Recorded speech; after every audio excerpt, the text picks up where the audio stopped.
¿Qué es una ofrenda?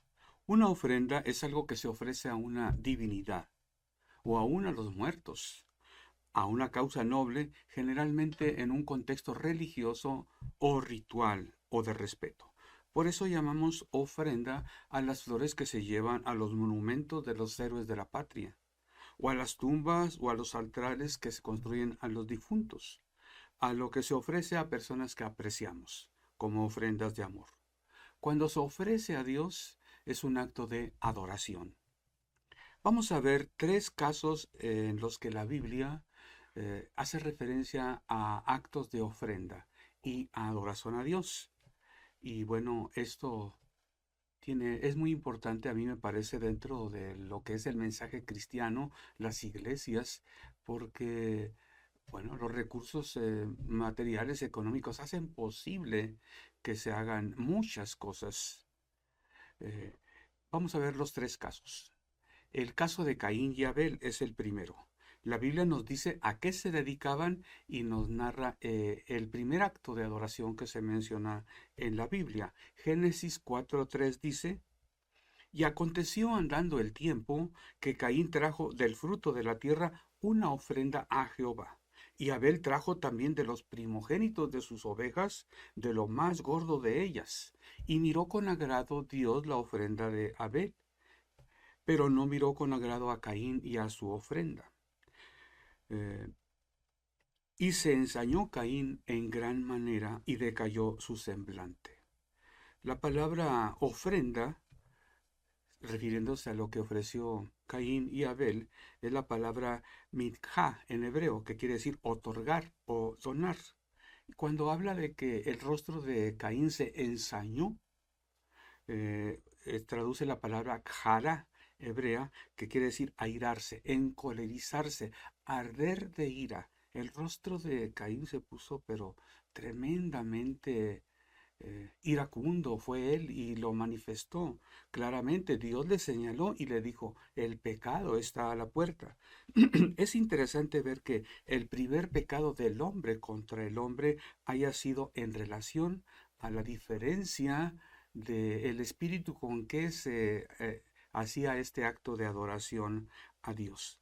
Dos ofrendas diferentes, una dada con todo el corazón y de lo mejor que se podía ofrecer, y otra con indiferencia, como que cualquier cosa que le lleve es suficiente de parte de Caín.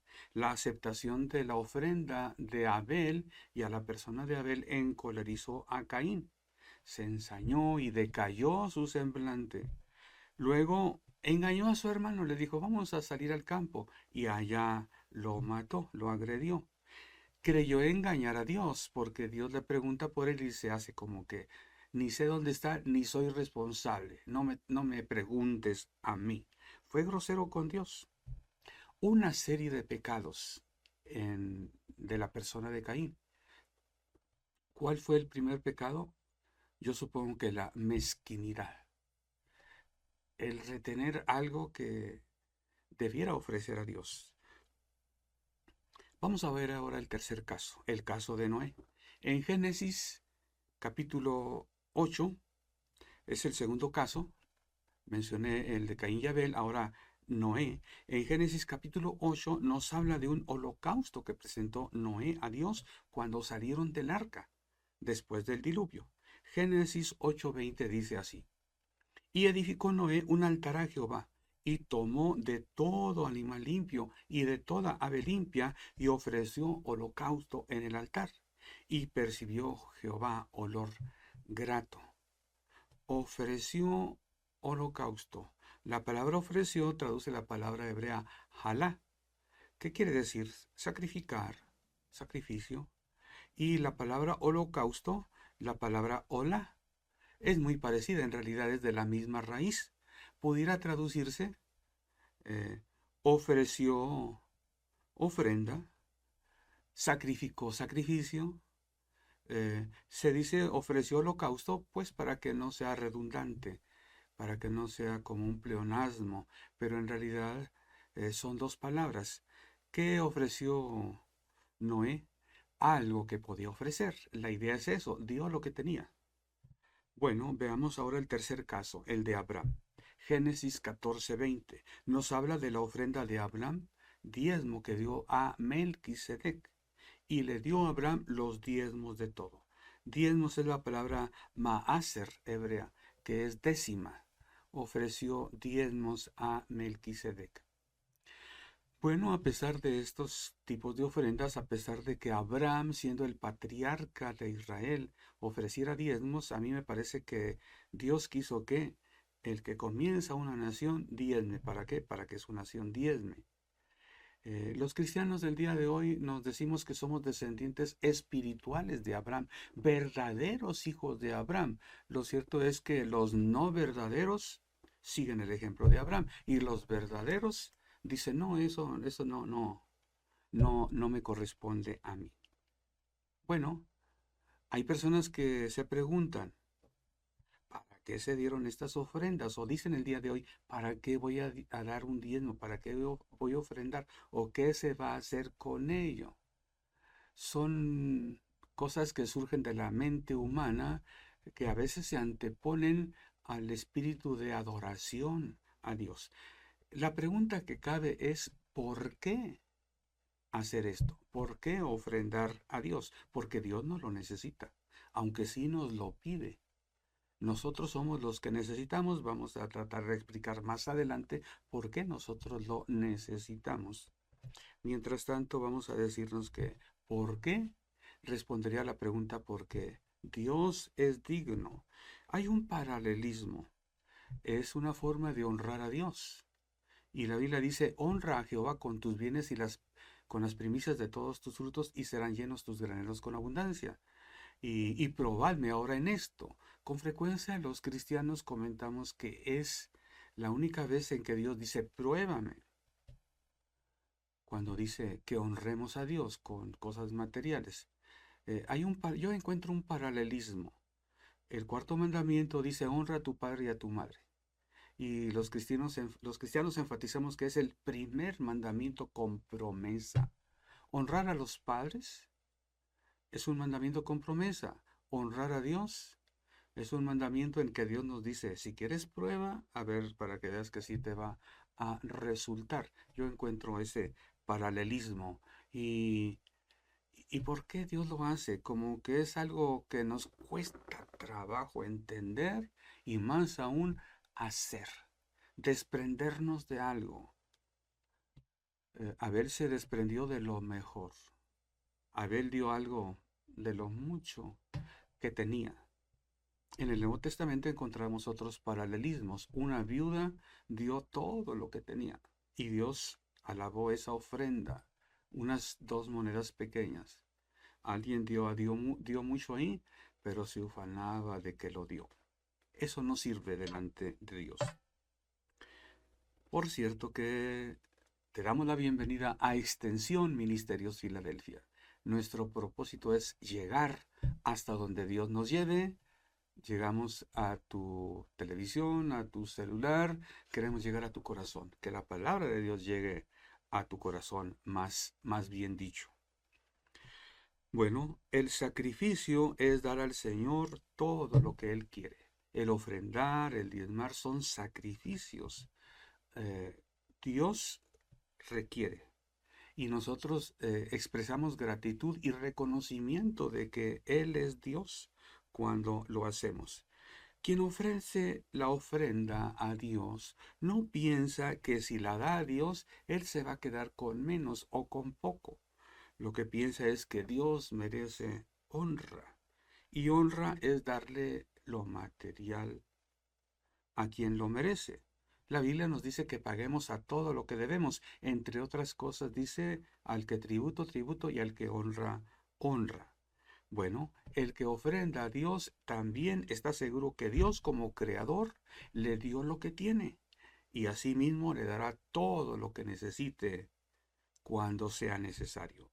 Noé sacrificó animales de los que había pocos. Bueno, Abel ofreció animales de lo más gordo que tenía. Noé ofreció en holocausto animales, pero ¿cuántos animales tenía Noé? No eran muchos, pero él dio de todo animal limpio. Eso es fe en que Dios merece y Dios dará. Bueno, podemos ver que Dios multiplicó todo lo que tenía Noé. La Biblia nos habla en los primeros 11 capítulos lo que fue de la raza humana desde el momento de la creación hasta que formó el pueblo de Israel eh, con el patriarca Abraham.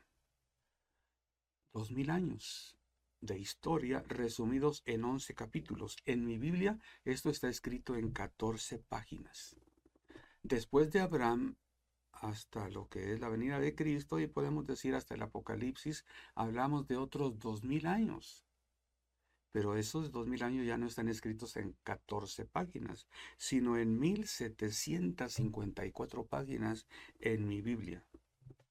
Otros 2000 años. No cabe duda que los primeros 2000 años están muy, pero muy resumidos.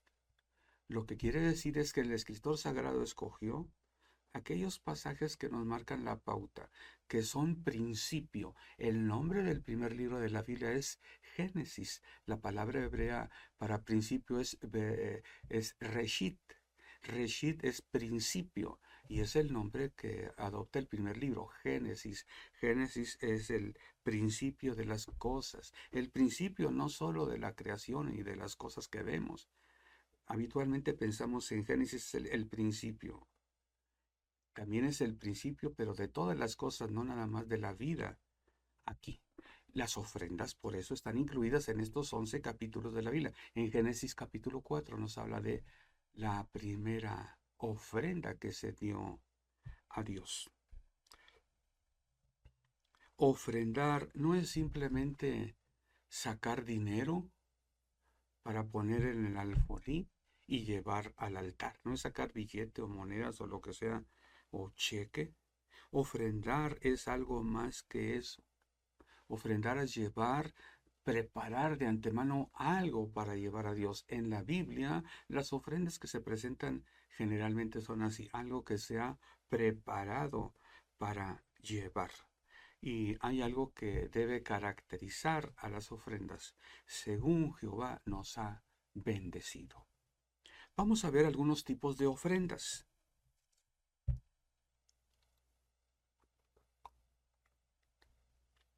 Ofrendas para Dios. En Deuteronomio 16:10 vemos, y harás la fiesta solemne de las semanas a Jehová tu Dios, de la abundancia voluntaria de tu mano. Será lo que dieres, según Jehová tu Dios te hubiere bendecido. Y Deuteronomio 16:16 habla de las 3 fiestas principales que tenían en el año el pueblo de Israel. 3 veces cada año aparecerá todo varón tuyo delante de Jehová tu Dios en el lugar que él escogiere, en la fiesta solemne de los panes sin levadura, y en la fiesta solemne de las semanas, y en la fiesta solemne de los tabernáculos, y ninguno se presentará delante de Jehová con las manos vacías. Cada uno con la ofrenda de su mano, conforme a la bendición que Jehová tu Dios te hubiere dado. O sea, Dios te dio poco, pues vas a llevar poco. Dios te dio mucho, lleva mucho. Ofrendas, encontramos en la Biblia también ofrendas para hermanos en necesidad.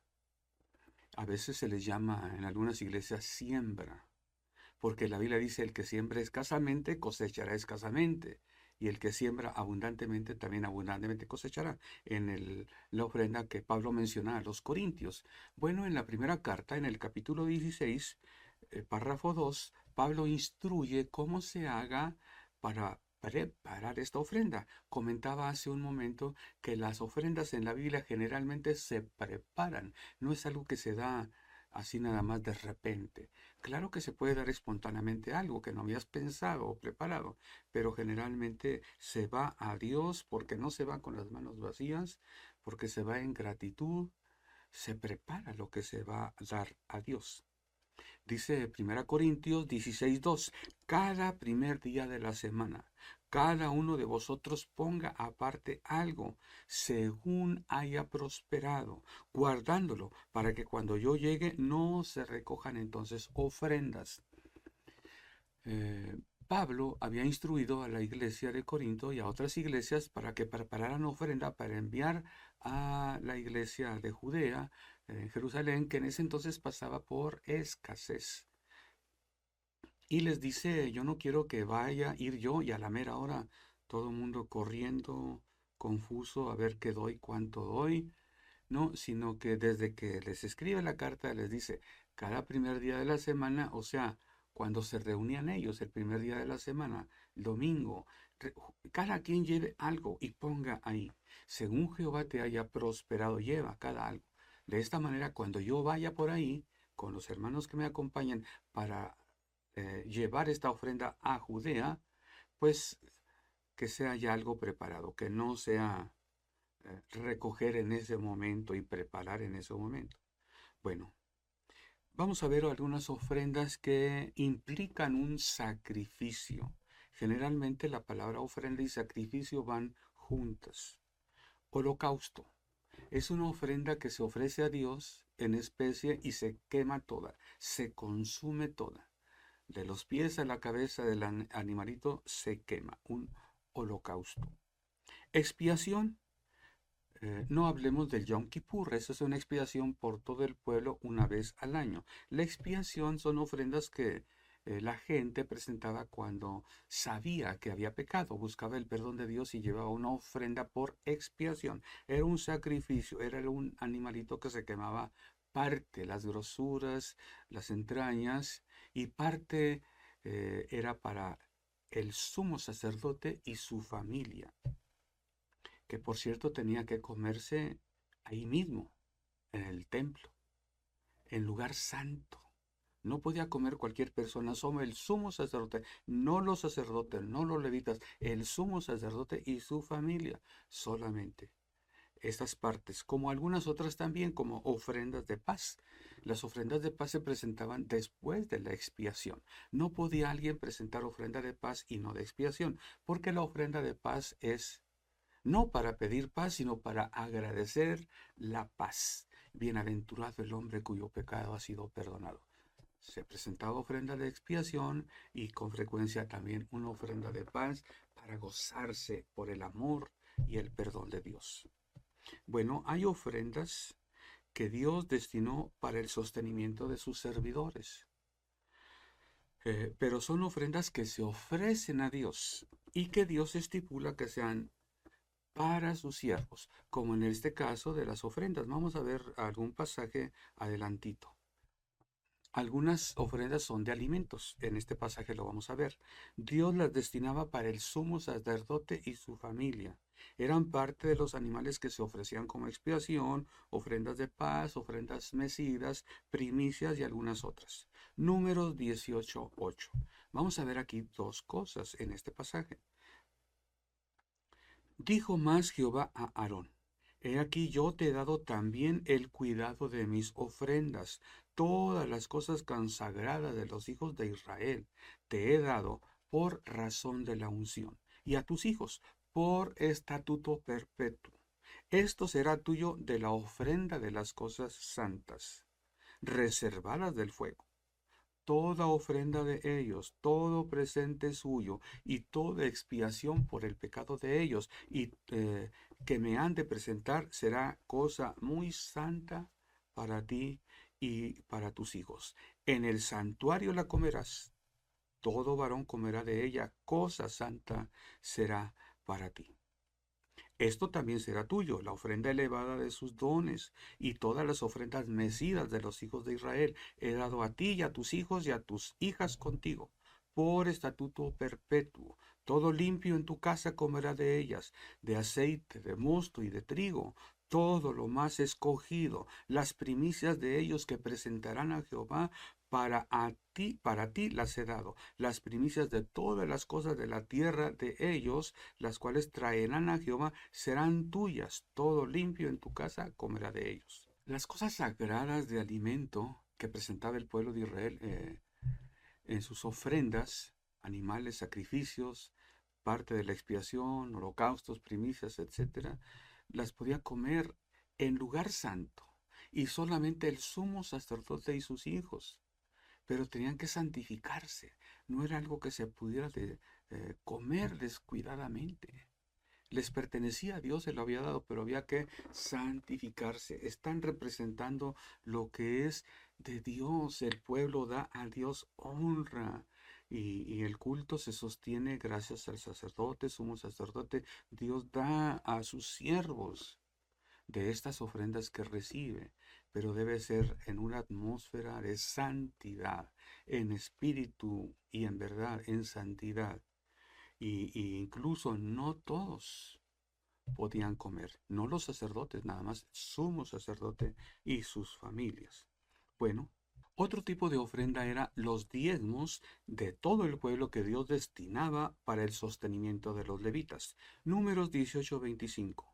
Y habló Jehová a Moisés diciendo, así hablarás a los levitas y les dirás, cuando toméis de los hijos de Israel los diezmos que os he dado de ellos para vuestra heredad, vosotros presentaréis de ellos en ofrenda mecida a Jehová el diezmo de los diezmos. Y se os contará vuestra ofrenda como grano de la era, como producto del lagar. Así ofreceréis también vosotros ofrenda a Jehová de todos vuestros diezmos que recibáis de los hijos de Israel, y daréis de ellos la ofrenda de Jehová al sacerdote Aarón. En el pasaje anterior vemos que los diezmos del pueblo eran para el sostenimiento de los levitas, pero los levitas también ofrecían sus diezmos a Dios. Y estos eran destinados, Dios los dio para el sostenimiento del sumo sacerdote y su familia. Muchos cristianos no entienden el espíritu de la Biblia y separan el mensaje del Antiguo Testamento y del Nuevo Testamento. Ciertamente tenemos un libro que se llama Biblia, con sus pastas de Génesis, Apocalipsis, pero lo separamos de esto. Este es el Antiguo y esto es el Nuevo. Tenemos que explicar, bueno, para enseñar a manejar la Biblia a un nuevo creyente está bien, pero lo malo es cuando el cristiano no sabe entender el mensaje de las Escrituras, que si ciertamente el Nuevo Testamento habla de Jesús, el Antiguo nos habla de Jesús también, aunque no aparezca la palabra Jesucristo. Los judíos no lo supieron ver, Jesús se los reprocha. Las Escrituras dan testimonio de mí, es decir, en la Biblia hay un mensaje. No hay dos mensajes, uno en el Antiguo y uno en el Nuevo, hay dos. Así hablemos del Antiguo Pacto en la sangre que Moisés fue mediador para establecerlo, y la sangre del Cordero en el Nuevo tienen un paralelismo y un significado y representan lo mismo. Alguien paga por nuestros pecados. Es un mensaje. No podemos decir, esto es del Antiguo, esto es del Nuevo. Bueno, muchos cristianos no entienden que el mensaje de la Biblia es uno.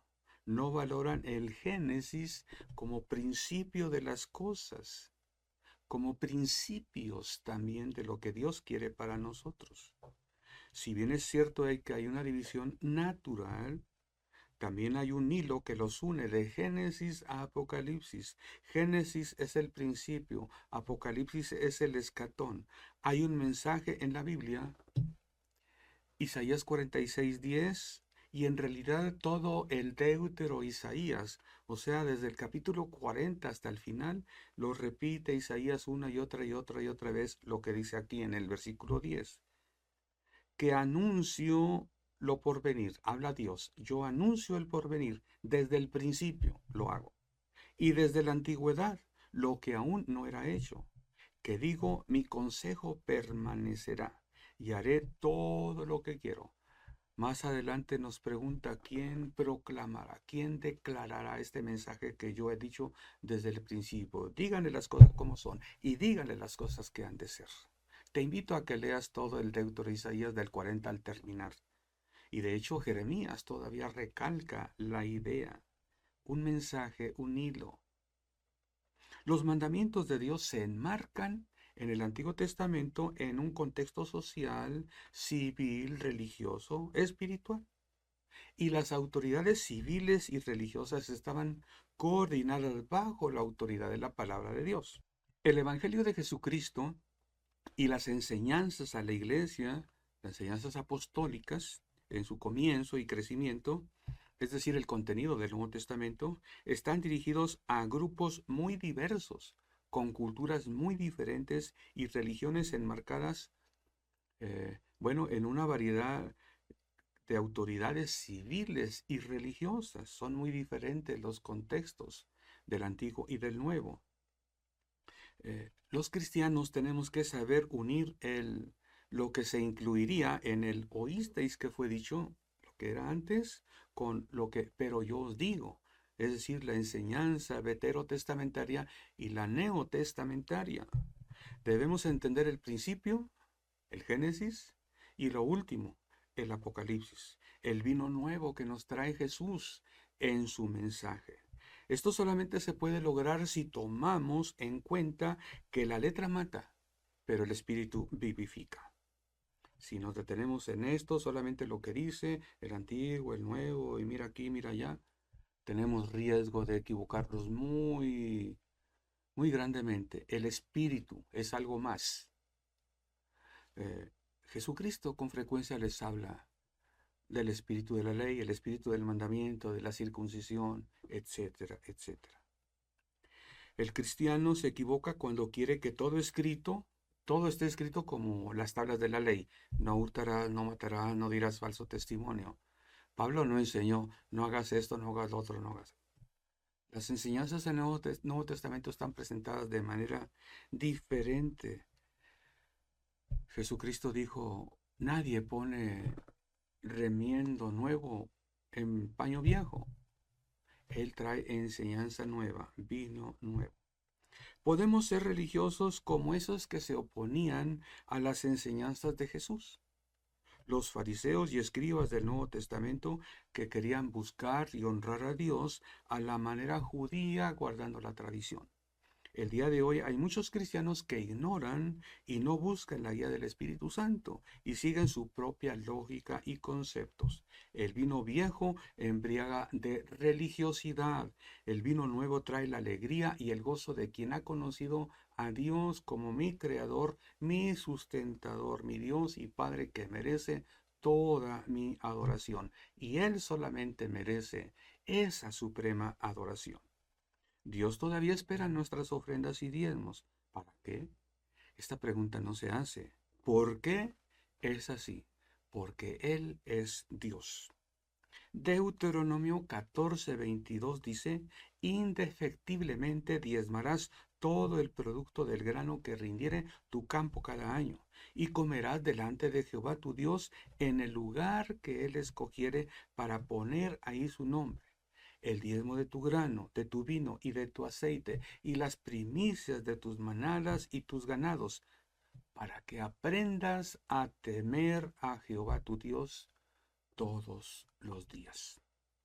En la práctica, en mi ministerio, yo he visto que quien diezma ha aprendido a temer a Dios. Deuteronomio todavía tiene un mensaje actual. Todavía es para nosotros. Dios te bendiga.